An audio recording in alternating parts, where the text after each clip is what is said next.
여자가 떨리는 손으로 옷가지를 가방에 넣고 있었습니다. 눈물이 흘러내렸지만 닦지 않았습니다. 어차피 멈출 수 없었으니까요. 탁자 위에는 청첩장이 놓여 있었습니다. 분홍빛 카드에 금박으로 새긴 예쁜 글씨. 한 달 뒤면 결혼식이었습니다. 그녀가 그토록 바라던 딸의 결혼식.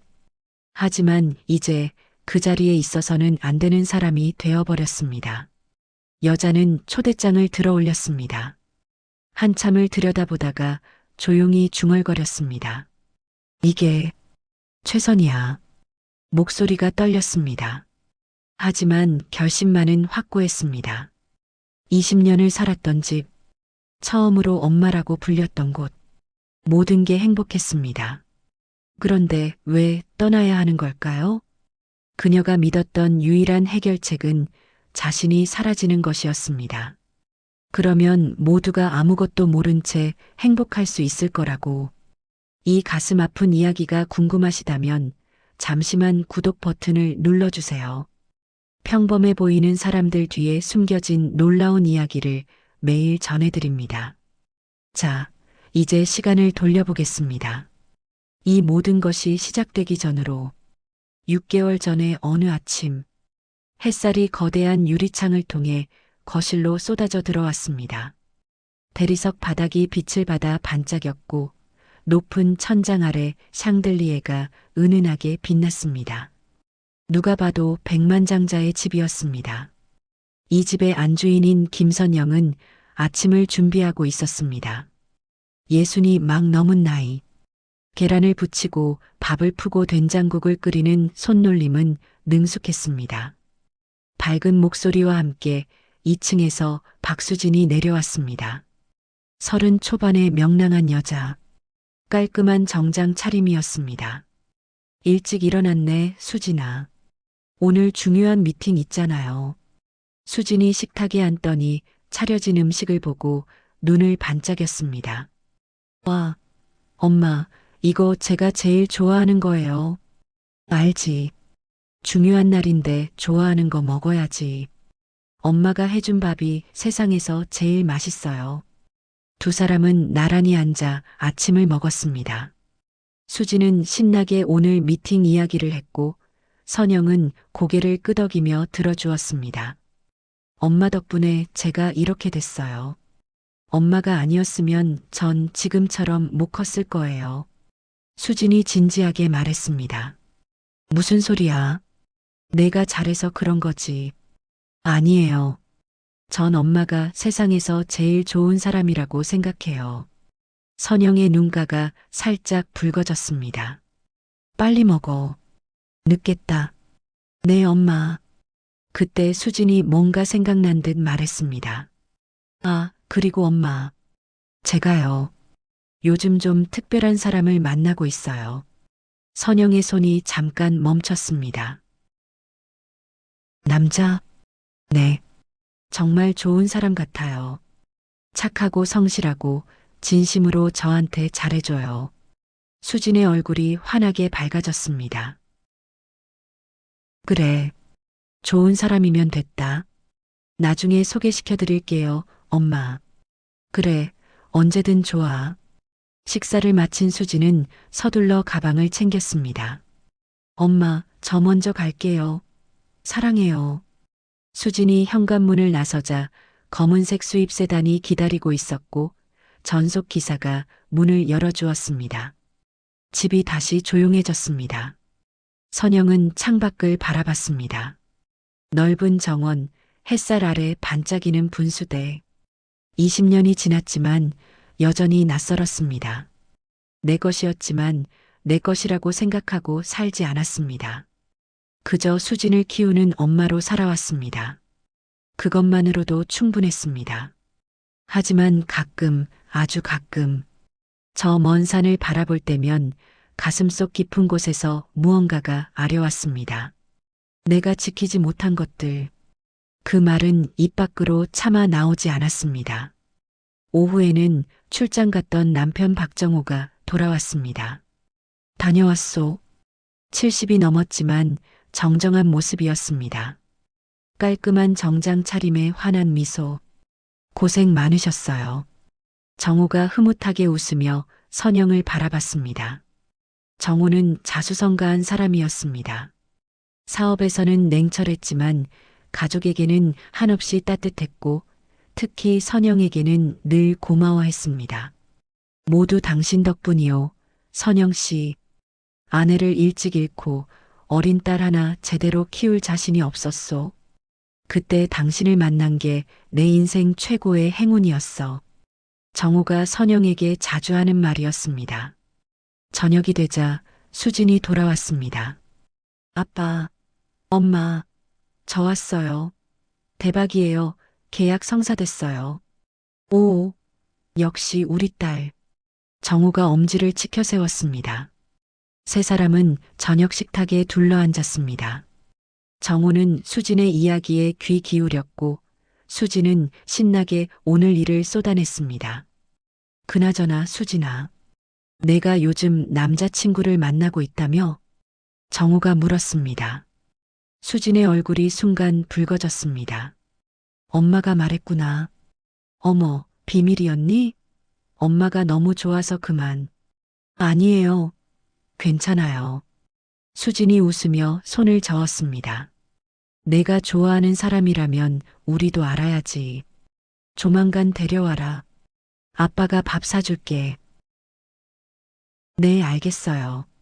선영은 그 모습을 보며 가슴이 뭉클했습니다. 수진이 정말 행복해 보였으니까요. 밤이 깊어갔습니다. 선영은 혼자 방에 앉아 창밖을 바라봤습니다. 달빛이 정원을 은은하게 비쳤습니다. 내일도 이렇게 평범한 하루가 이어지길. 수진이 계속 행복하길. 우리 가족이 계속 이렇게 있을 수 있길. 하지만 운명은 때로 잔인합니다. 선영이 그토록 지키고 싶었던 이 평화가 곧 산산조각 날 것이라는 걸 그녀는 아직 몰랐습니다. 그로부터 2달이 흘렀습니다. 수진의 얼굴에는 요즘 늘 미소가 가득했습니다. 출근할 때도, 퇴근할 때도, 식사할 때도 행복한 사람의 얼굴이었습니다. 누구 때문이었는지는 말하지 않아도 알 수 있었죠. 그리고 드디어 수진의 남자친구가 집으로 인사 오는 날이었습니다. 딩동. 초인종이 울렸습니다. 제가 나갈게요. 수진이 현관으로 달려갔습니다. 얼굴에 긴장과 설렘이 섞여 있었습니다. 문이 열렸습니다. 어서 와요. 안녕하세요. 남자의 목소리가 들렸습니다. 낮고 차분한 음색이었습니다. 거실에 있던 선영과 정호가 현관 쪽을 바라봤습니다. 수진이 한 남자와 함께 들어왔습니다. 30 초반으로 보이는 남자. 깔끔한 정장 차림에 단정한 인상에 차분한 분위기. 손에는 조그만 선물 봉투를 들고 있었습니다. 안녕하세요. 이도현이라고 합니다. 그가 공손하게 허리를 숙였습니다. 오, 어서 오게. 반갑네. 박정호라네. 정호가 환하게 웃으며 악수를 청했습니다. 뵙게 되어 영광입니다. 도연이 정호와 악수를 나눴습니다. 그리고 선영 쪽으로 고개를 돌렸습니다. 안녕하세요. 어서 오세요. 선영이 다가가 손을 내밀었습니다. 악수를 나누는 순간 이상한 느낌이 들었습니다. 뭐라고 설명할 수 없는 묘한 감정. 처음 보는 사람인데 왠지 낯설지 않은 느낌. 아니, 그게 아니라 가슴이 답답한 느낌이었습니다. 자신의 손이 약간 떨리고 있었습니다. 선영이 황급히 손을 거두며 웃었습니다. 자, 편하게 앉게. 정호가 도연을 소파로 안내했습니다. 거실에 둘러앉은 4사람은 가벼운 대화를 나누기 시작했습니다. 주로 정호가 질문을 했고 도연이 대답을 했습니다. 대답을 하는 도연의 말투는 차분했습니다. 과하지도 부족하지도 않은 예의. 정호가 흐뭇하게 고개를 끄덕였습니다. 우리 수진이 도연 씨 덕분에 요즘 많이 웃어요. 선영이 조용히 말했습니다. 저야말로 수진 씨를 만나서 행복합니다. 도연이 진심을 담아 대답했습니다. 수진이 얼굴을 붉히며 웃었습니다. 선영은 그 모습을 지켜봤습니다. 수진이 정말 행복해 보였습니다. 식사 시간이 되었습니다. 선영이 준비한 음식들이 식탁에 차려졌습니다. 갈비찜, 잡채, 전, 나물들. 도연 씨, 편하게 드세요. 선영이 말했습니다. 감사합니다. 정성이 느껴지네요. 식사가 시작됐습니다. 도연 씨, 우리 수진이랑은 어떻게 만났나? 정우가 물었습니다. 회사 행사에서 우연히 만났습니다. 수진 씨가 먼저 말을 걸어주셔서, 아, 우리 딸이 먼저 말 걸었어? 아빠. 수진이 얼굴을 붉히며 항의했습니다. 모두가 웃었습니다. 좋아하는 음식이 있나? 선영이 물었습니다. 사실 가리는 건 없어요. 뭐든 맛있게 먹는 편이에요. 어릴 때부터 그랬나? 네, 그랬던 것 같아요. 도연이 담담하게 대답했습니다. 선영은 그의 얼굴을 바라봤습니다. 웃고 있었지만 눈빛 깊은 곳에 뭔가 슬픔 같은 게 숨어 있는 것 같았습니다. 아니, 착각일지도 모릅니다. 이 갈비찜 정말 맛있네요. 매일 이런 집밥을 먹는 수진 씨가 부럽네요. 저는 집밥을 먹어본 지 오래됐거든요. 그 말에 잠시 정적이 흘렀습니다. 혼자 지내나? 정우가 물었습니다. 네. 혼자 지낸 지 꽤 됐어요. 가족은? 없습니다. 도연의 목소리가 살짝 낮아졌습니다. 하지만 금방 밝게 웃으며 말을 이었습니다. 괜찮아요. 익숙해요. 선영의 가슴이 찡했습니다. 없습니다. 익숙해요. 그 짧은 말 속에 얼마나 많은 시간이 담겨 있을까요? 앞으로는 집밥 먹고 싶으면 우리 집에 와요. 정우가 따뜻하게 말했습니다. 감사합니다. 도연의 목소리가 떨렸습니다. 선영은 그 모습을 보며 눈시울이 뜨거워졌습니다. 왜 이럴까요? 처음 본 사람인데 왜 이렇게 마음이 아플까요? 식사가 끝나고 차를 마시며 이야기가 이어졌습니다. 도연은 성실하고 예의 바른 청년이었습니다. 정우는 점점 그가 마음에 드는 듯 했습니다. 다음에 또 놀러 오게. 우리 집 문턱 낮으니까. 감사합니다. 정말 좋은 시간이었습니다. 도연이 일어나며 인사했습니다. 도연이 수진과 함께 밖으로 나갔습니다. 선영은 창가에 서서 그들을 지켜봤습니다. 도연이 차에 타고 수진이 손을 흔들고 차가 천천히 대문을 빠져나갔습니다. 좋은 청년이네. 정우가 옆에 왔습니다. 네. 우리 딸이 좋은 사람 만났어. 참 다행이야. 그래요. 선영이 작게 대답했습니다. 하지만 가슴속은 복잡했습니다. 밤이 깊었습니다. 선영은 혼자 방에 앉아 창밖을 바라봤습니다. 왜일까요? 도연이라는 사람을 보는 내내 가슴이 답답했습니다. 그의 얼굴을, 목소리를, 외로운 뒷모습을 볼 때마다 가슴 한구석이 아려왔습니다. 이유를 알 수 없었습니다. 다만 한 가지 확실한 건 오늘 하루 종일 마음이 불편했다는 것. 그리고 그 불편함이 무엇인지 차라리 모른 채로 남기고 싶었습니다. 선영은 조용히 눈을 감았습니다. 아무 일도 아니길, 그저 기분 탓이길, 그렇게 바랐습니다. 그날 이후 도연은 자주 집에 들렀습니다. 어느새 평일 저녁에도 자연스럽게 함께 식탁에 앉았습니다. 수진과 이야기를 나누고 정우와 차를 마시며 이런저런 말을 주고받다가 늘 조용히 돌아갔습니다. 도연은 서서히 이 집의 사람이 되어가고 있었습니다. 정우는 그를 아들처럼 대했습니다. 도연, 이번 주말에 시간 있나? 골프 한번 쳐보지. 감사합니다만 저는 골프를 잘 몰라서요. 그러니까 내가 가르쳐 준다잖아. 우리 딸 만나는 사람인데 당연히 그래야지.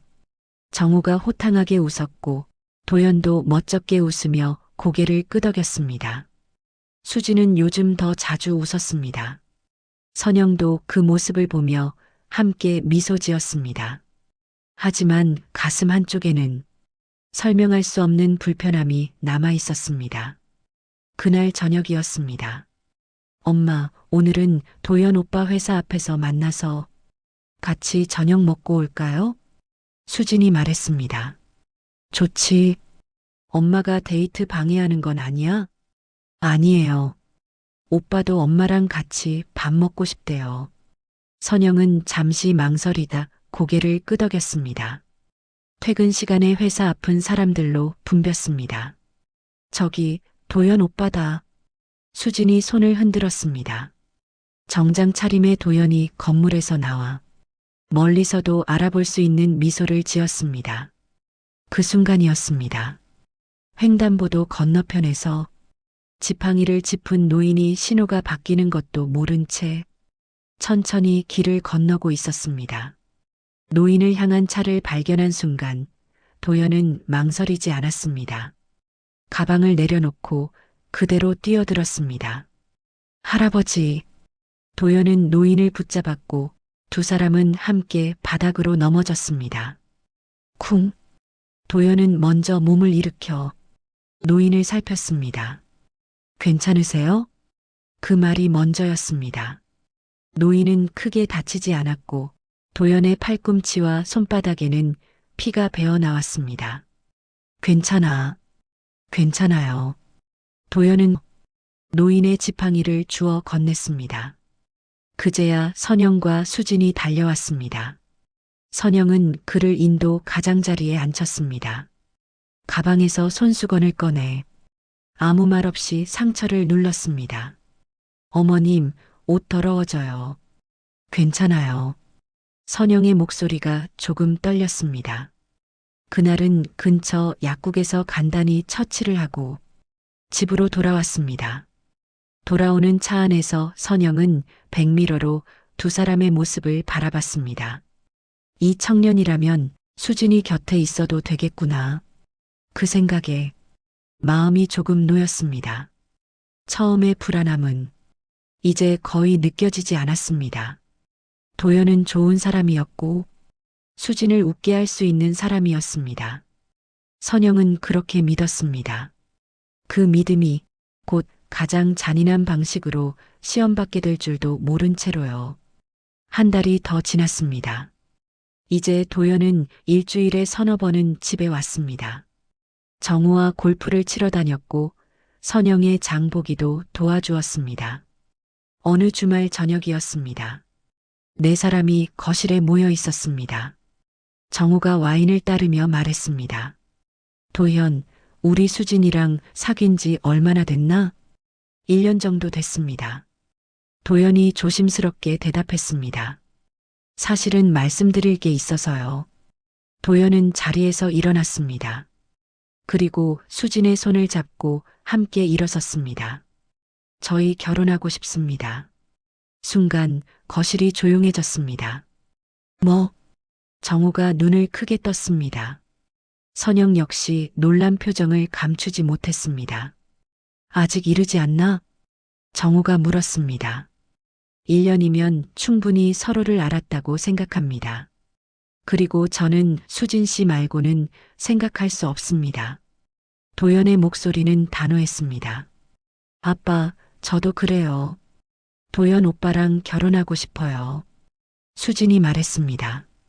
정우는 잠시 말이 없었습니다. 그러다 선영을 바라봤습니다. 당신은 어떻게 생각하오? 선영은 두 사람을 바라봤습니다. 수진의 얼굴에는 설렘이 가득했고 도연의 눈빛은 흔들림이 없었습니다. 좋아요. 수진이가 행복하다면요. 선영이 조용히 말했습니다. 수진이 환하게 웃으며 선영을 안았습니다. 감사합니다, 어머님. 도연도 깊이 고개를 숙였습니다. 정우가 크게 웃었습니다. 허허, 그래. 우리 딸이 정말 결심했구만. 도연, 앞으로 잘 부탁하네. 네, 아버님. 최선을 다하겠습니다. 와인잔이 부딪히는 소리가 거실에 울렸습니다. 그날 밤 선영은 혼자 방에 앉아 있었습니다. 결혼. 수진이 결혼을 하는구나. 가슴이 뭉클했습니다. 어린 아이처럼만 보였던 수진이 이제 누군가의 아내가 된다는 사실이 실감 나지 않았습니다. 그리고 도연. 좋은 청년이었습니다. 수진을 아끼는 마음도 진심으로 느껴졌습니다. 잘 됐어. 수진이가 좋은 사람을 만났어. 선영은 그렇게 스스로를 안심시켰습니다. 며칠 뒤 세 사람은 웨딩홀을 알아보러 다녔습니다. 어머님, 이 홀 어때요? 수진이 들뜬 목소리로 물었습니다. 밝고 좋네. 도연 오빠도 여기 마음에 들어 하는데요. 세 사람은 홀을 둘러봤습니다. 수진은 질문을 쏟아냈고 도연은 메모를 했습니다.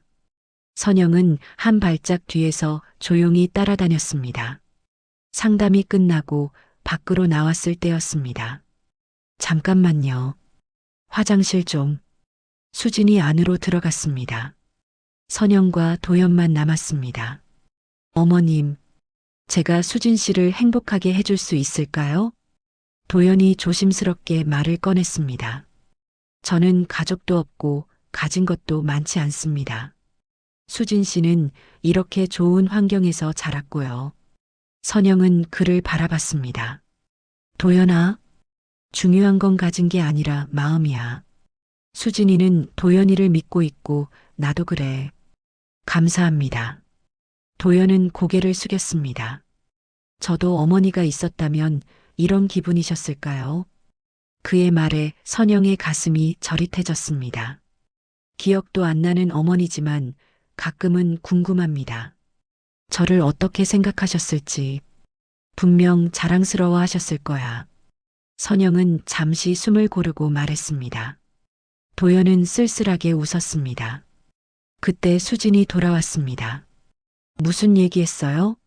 아니야. 도연이 웃으며 수진의 손을 잡았습니다. 그날 저녁, 집에서는 결혼 준비 이야기가 오갔습니다. 정우는 날짜를 언제쯤 잡을지 말했고, 수진은 웨딩드레스 이야기를 꺼냈습니다. 식사가 끝난 뒤 도연은 정우와 서재에서 이야기를 나누고 있었습니다. 선영은 거실을 정리하다가 소파 위에 놓인 도연의 가방을 보았습니다. 가방이 조금 열려 있었습니다. 그 안에서 무언가가 보였습니다. 선영은 무심코 다가갔습니다. 작은 아기용 팔찌였습니다. 선영은 그 팔찌를 보는 순간 숨이 멎는 것 같았습니다. 어디선가 본 적이 있는 것 같았습니다. 본 적이 있는 게 아니라 기억 속 어딘가에 분명히 존재하던 물건이었습니다. 어머님? 도연의 목소리에 선영이 화들짝 놀라 돌아봤습니다. 아, 가방이 열려 있어서. 괜찮아요. 도연이 다가왔습니다. 이 팔찌 오래됐네요. 선영의 목소리는 떨렸습니다. 네. 어릴 때부터 가지고 있던 겁니다. 어머님이 주신 거예요. 도연은 팔찌를 조심스럽게 만졌습니다. 유일하게 남은 가족의 흔적이라서요. 부적처럼 늘 가지고 다닙니다. 선영은 아무 말도 하지 못했습니다. 팔찌를 바라보는 시선이 흔들렸습니다. 어머님, 괜찮으세요? 얼굴이 많이 안 좋아 보이세요. 괜찮아. 선영은 급히 고개를 돌렸습니다. 방으로 돌아온 선영은 서랍 앞에 앉았습니다. 온몸이 떨렸습니다. 기억 속에 있는 아기 팔찌, 그리고 처음 도연을 만났을 때 느꼈던 그 묘한 감정, 모든 것이 다시 떠올랐습니다. 아니야. 그럴 리 없어. 하지만 이번에는 그 불안을 애써 외면할 수 없었습니다. 그 불안이 진실일지도 모른다는 생각이 처음으로 들었기 때문입니다. 그날 이후 선영은 잠을 제대로 이룰 수 없었습니다. 선영은 스스로를 다독였지만 불안은 쉽게 가라앉지 않았습니다. 오히려 시간이 지날수록 점점 더 커져갔습니다. 며칠 후 저녁이었습니다. 도연이 다시 집에 왔습니다. 결혼 준비로 바쁜 요즘이었지만 그는 여전히 일주일에 두세 번은 꼭 들렀습니다. 어머님, 오늘은 제가 설거지 도와드릴게요. 식사가 끝난 뒤 도연이 말했습니다. 늘 저희 챙겨주시잖아요. 오늘은 제가 조금이라도 돕고 싶어요. 도연은 웃으며 주방으로 들어갔고 선영도 잠시 망설이다가 그를 따라갔습니다. 두 사람은 나란히 서서 설거지를 시작했습니다. 선영이 그릇을 씻고 도연이 물기를 닦았습니다. 결혼 준비는 잘 되고 있어? 선영이 조심스럽게 물었습니다. 네. 수진 씨가 거의 다 준비하고 있어요. 저는 따라다니는 정도고요. 그냥 모든 게 다 꿈 같아요. 도연이 웃었습니다. 평생 혼자일 줄 알았거든요. 가족도 없고 늘 혼자였는데 이제는 수진 씨도 있고 어머님과 아버님도 계시고요. 선영은 아무 말도 하지 못했습니다. 정말 감사합니다, 어머님. 도연이 진심을 담아 말했습니다. 그 순간이었습니다. 도연이 소매를 조금 더 걷어 올렸습니다. 설거지를 하다 보니 자연스럽게 그렇게 된 것이었습니다. 선영의 시선이 그의 팔에 멈췄습니다. 왼쪽 팔뚝 안쪽, 작은 점 하나. 선영의 손에서 그릇이 미끄러졌습니다. 어머님, 도연이 놀라 선영을 붙잡았습니다. 괜찮으세요? 아, 응, 괜찮아. 그릇이 미끄러졌네. 선영은 그렇게 말했지만 시선은 여전히 도연의 팔에 고정되어 있었습니다.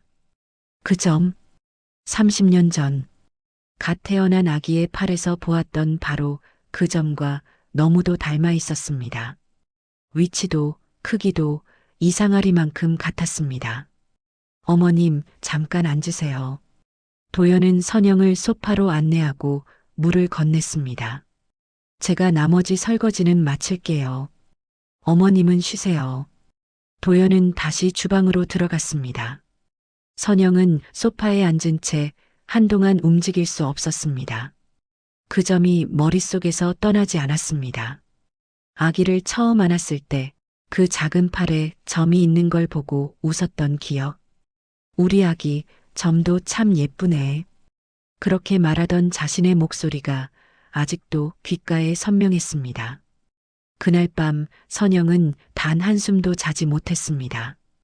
은팔찌와 점, 이 두 가지를 단순한 우연이라고 넘기기에는 너무 많은 것들이 겹쳐 있었습니다. 하지만 아직 확신할 수는 없었습니다.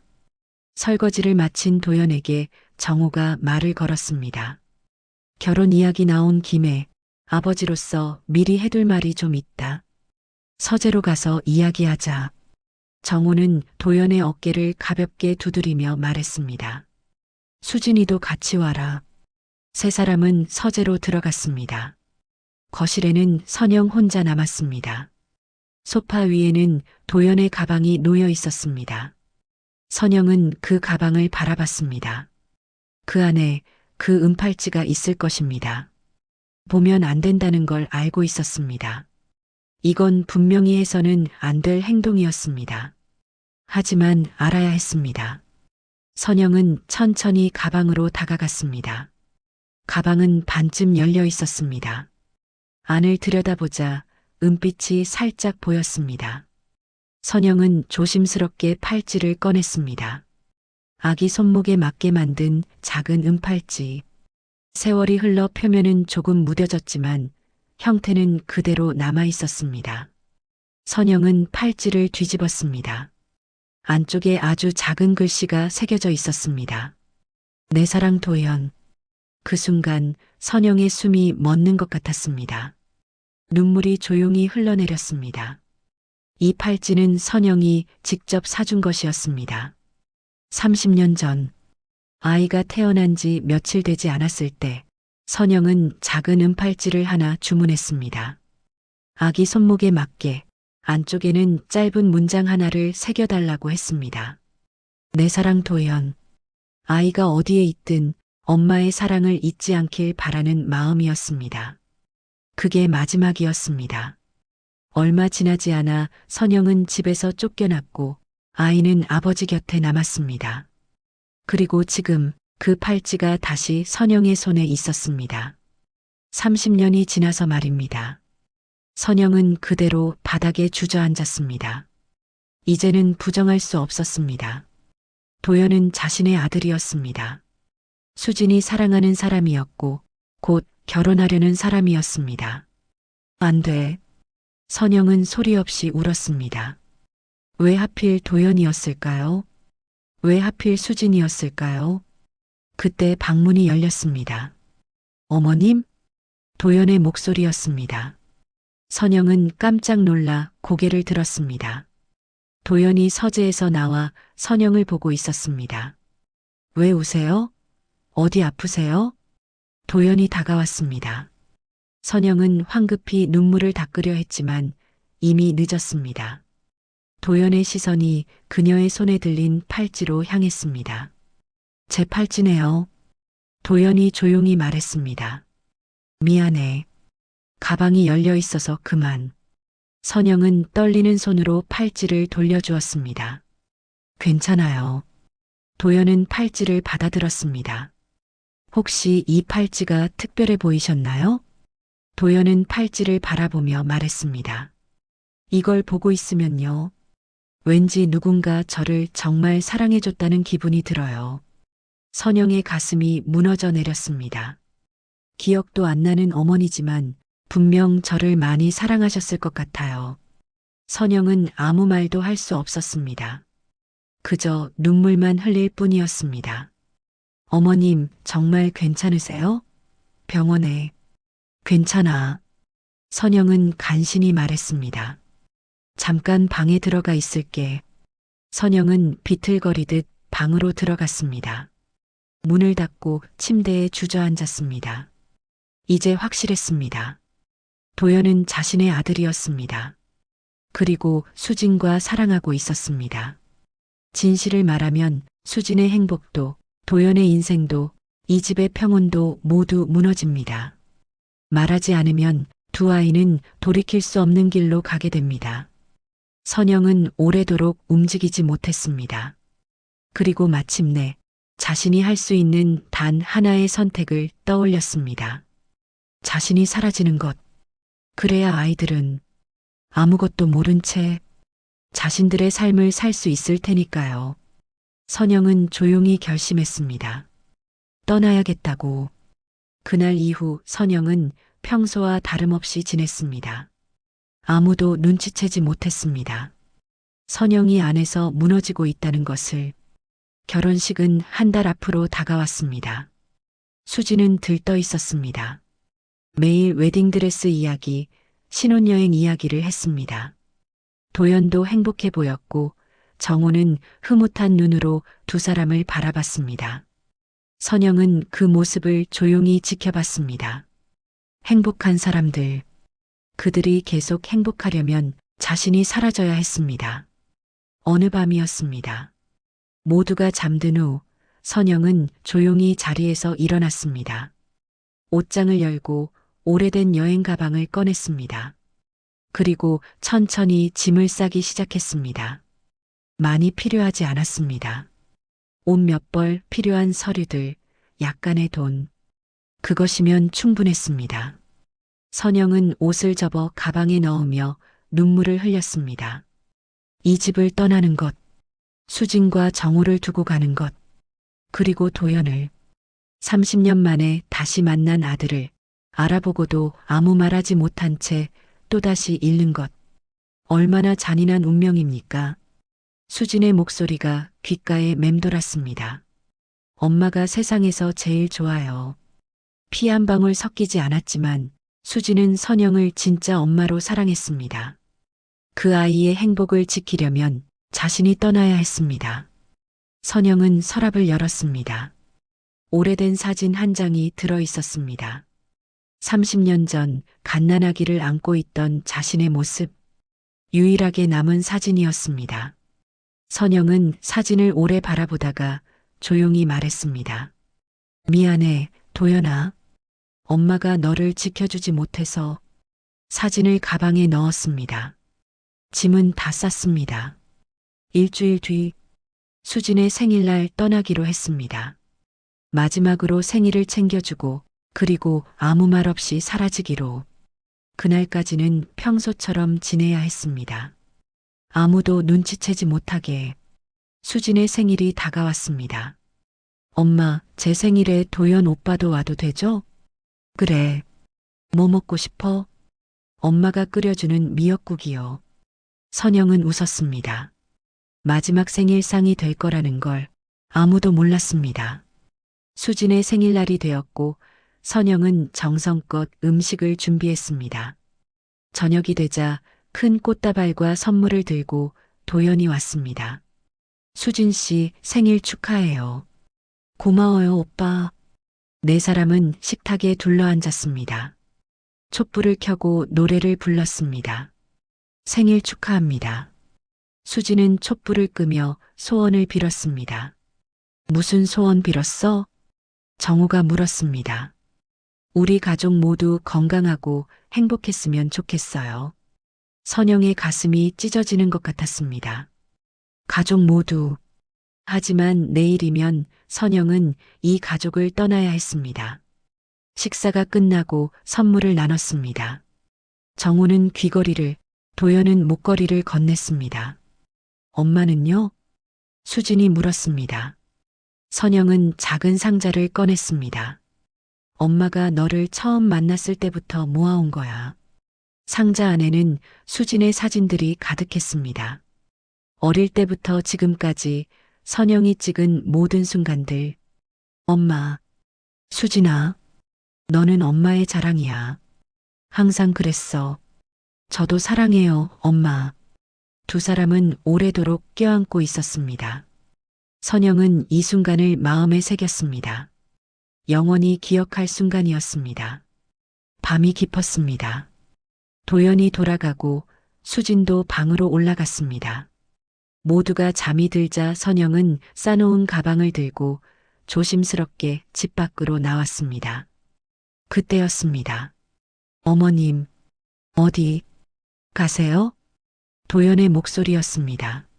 선영이 놀라 고개를 들었습니다. 지갑을 두고 가서요. 도연이 말했지만 선영은 애써 고개를 돌리고 발걸음을 옮기려 했습니다.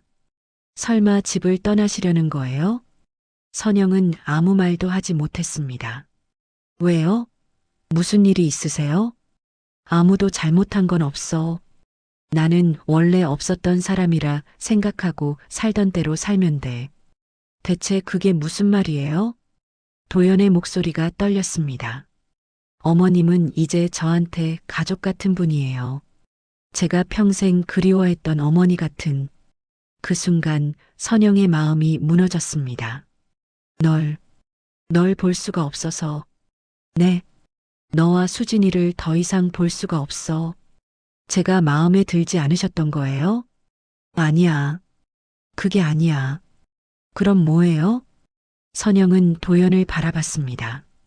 30년 만에 다시 만난 아들을 말이에요. 더는 숨길 수도 없었고 도망갈 곳도 없었습니다. 도연아, 선영의 목소리가 떨렸습니다. 너는 수진이랑 결혼하면 안 돼. 왜요? 선영은 눈물을 흘리며 말했습니다. 왜냐하면, 그리고 마침내, 너는 내 아들이니까. 세상이 멈췄습니다. 도연은 한동안 움직이지 못했습니다. 무슨 말씀이세요? 목소리가 떨렸습니다. 귀로 들었지만 머리가 받아들이지 못했습니다. 너는 내 아들이야, 도연아.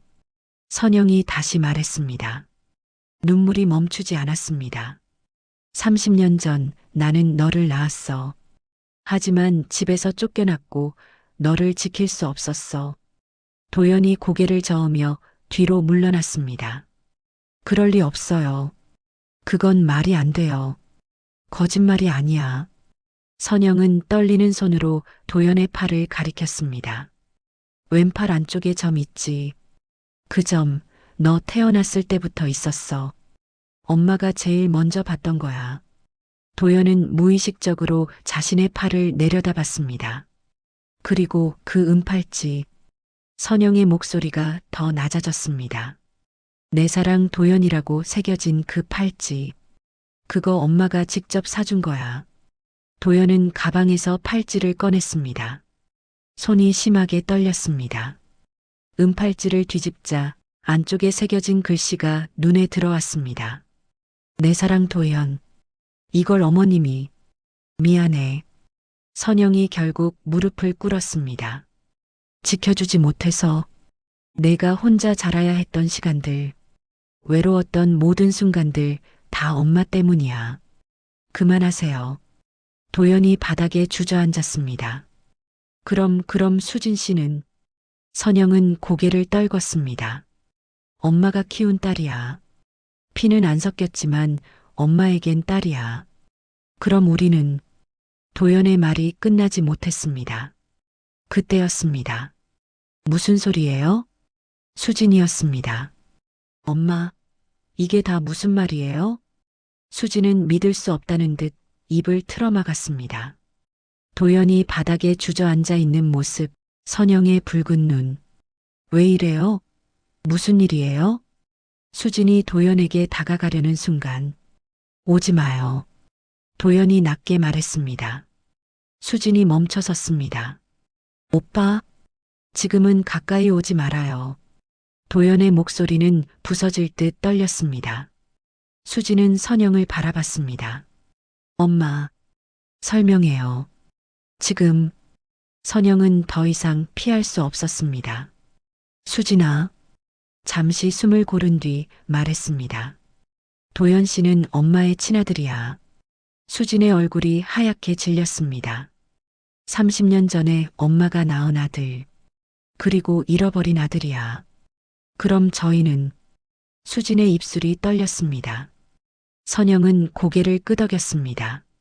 수진은 그대로 비틀거리며 뒷걸음질 쳤습니다. 아니에요, 아니에요.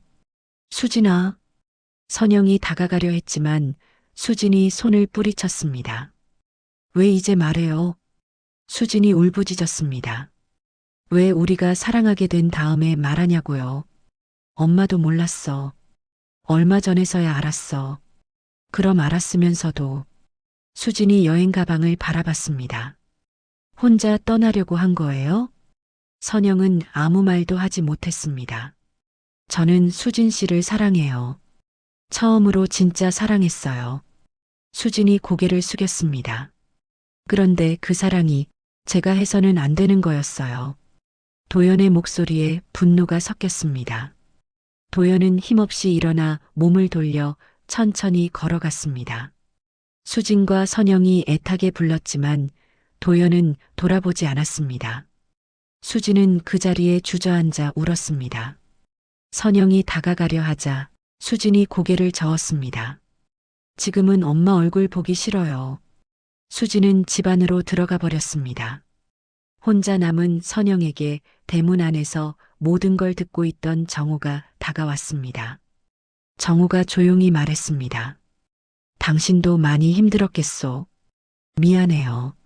하지만 혼자 짊어질 일은 아니었소. 정우는 한숨을 내쉬었습니다. 이제부터는 같이 해결합시다. 그날 밤 이 집의 모든 관계가 무너졌습니다. 하지만 진실은 밝혀졌습니다. 이제부터가 정말로 피할 수 없는 시간의 시작이었습니다. 일주일이 지났습니다. 그 일주일 동안 집은 숨을 죽인 듯 조용했습니다. 수지는 방에서 거의 나오지 않았고 선영은 밤마다 거실 소파에서 잠들었습니다. 정우는 말없이 두 사람을 지켜봤습니다. 그러던 어느 아침 현관 초인종이 울렸습니다. 문을 열자 도연이 서 있었습니다.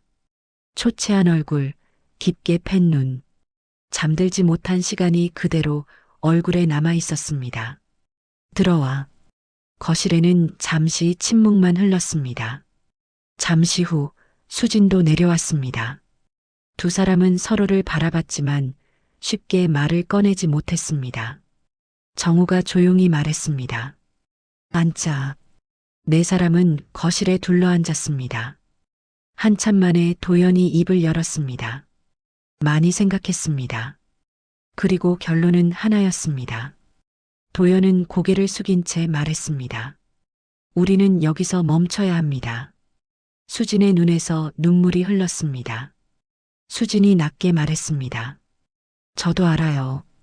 두 사람은 더 말하지 않았습니다. 말하지 않아도 알 수 있었기 때문입니다. 잠시 후 도연이 다시 입을 열었습니다. 그래서 부탁이 하나 있습니다. 도연은 선영을 바라봤습니다. 여기를 떠나고 싶습니다. 엄마랑 같이. 정우가 놀란 듯 고개를 들었고 선영은 숨을 삼켰습니다. 여기 남아있으면 수진 씨도 저도 평생 아플 것 같습니다. 정우는 한참 동안 말이 없었습니다. 그러다 조용히 고개를 끄덕였습니다. 그게 맞을지도 모르겠구나. 선영은 아무 말도 하지 못한 채 눈물을 흘렸습니다. 며칠 후 떠나는 두 사람의 짐은 많지 않았습니다. 대문 앞에서 수진이 선영을 안았습니다. 엄마는 제 엄마예요. 그건 변하지 않아요. 선영은 아무 말도 하지 못한 채 고개만 끄덕였습니다. 도연도 조용히 인사했습니다. 고맙습니다. 잠시 후 선영과 도연이 탄 차가 천천히 움직이기 시작했습니다. 선영은 창밖으로 멀어지는 집을 바라봤습니다. 이상하게도 눈물은 나지 않았습니다. 30년 전 아기를 두고 떠나야 했던 날이 떠올랐습니다. 그날은 도망이었습니다. 살기 위해 떠난 선택이었습니다. 하지만 오늘은 달랐습니다. 지키기 위해 떠나는 선택이었습니다. 사랑에서 비워주는 선택이었습니다. 선영은 조용히 눈을 감았습니다. 이제야 작게 중얼거렸습니다. 이제야 엄마가 된 것 같구나. 도연이 조용히 선영의 손을 잡았습니다. 엄마. 선영은 고개를 끄덕였습니다. 차는 햇살 속으로 천천히 사라졌습니다. 사랑은 끝나지 않았습니다. 다만 형태를 바꿨을 뿐이었습니다. 엄마와 아들. 30년을 돌아 이제야 같은 방향으로 걷기 시작했습니다.